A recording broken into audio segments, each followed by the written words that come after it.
Hello everyone, just wanted to kind of do some review on some of the gear that we use when we typically go camping together. And I wanted to start out by talking about the Devos Light Ranger. I know I've featured this in a couple of my other videos, but I want to really give it its due attention from a review perspective and just talk a little bit more about it and talk about my experiences. So what we have here is basically an area light that's designed specifically for camping, but you can also use it for work-related stuff if you're doing stuff at night, working on your car, whatever the case may be. And they're relatively inexpensive as well. So they're some of the cheaper options, but they're just as effective in my opinion.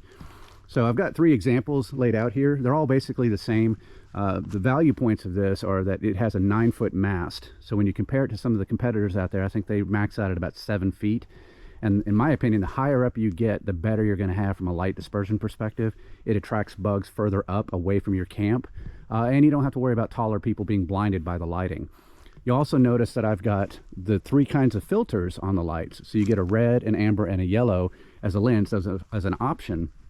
And that allows you to kind of control the bugs a little better as well. But it also changes the light, so it becomes a little more ambient. It's kind of like a street light effect when it comes to the area lighting. So it's not harsh, it's not abrasive, it's actually a nice soft way to have lighting and still be able to see, so you don't have to worry about losing depth perception.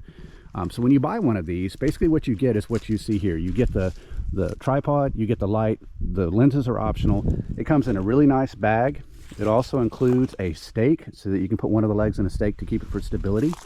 And you get the light system. So what's interesting is that this light is detachable, so it doesn't have to be on the mast. You can actually take this and turn it into any kind of a charging battery, do whatever you need to with it. So it's really nice to be able to take that apart. As another option, what you see here is I've got the little 10-watt solar panel. So they do sell these. I think they're currently out of stock, but it allows you to basically keep this attached to the top of the light. And so in the morning, when the sun comes up, it'll automatically recharge the battery on the unit so that you don't have to think about it.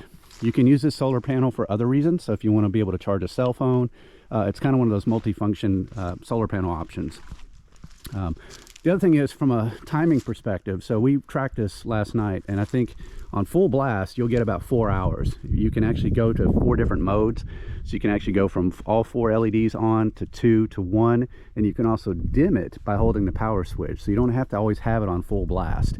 And that helps you conserve battery over time. But when we were running these out over the last couple of nights, we got about an 8-hour window on 2 of them before they went completely flat. And when they go out immediately. So we had light 1 minute and then literally no light the next minute. So it's good if you can get the rechargeable option with the solar panel, although you can charge these independent of that. It just makes it so much easier to manage the battery without having to think about it. But the only challenge I have with these lights, and this is something I've heard other people complain about, is the fact that it is a 9-foot mast. So when you deploy it all the way up with the mode that you want on your light, in order to change those modes, you got to bring it back down, hit the button a few times, and then send it back up. If they could supply some sort of a remote for these units, I think that would be, this would be a perfect lighting system, because then you wouldn't have to worry about bringing it down. You could be sitting in your chair, just hitting a button and actually changing the modes as you need them. But they are very cost effective. So compared to some of the other more expensive options, I think these things are perfect. And they really work out well for the campsites. So if you're looking for a lighting source for your nighttime adventures, think no further than Devos Light Ranger. Thanks.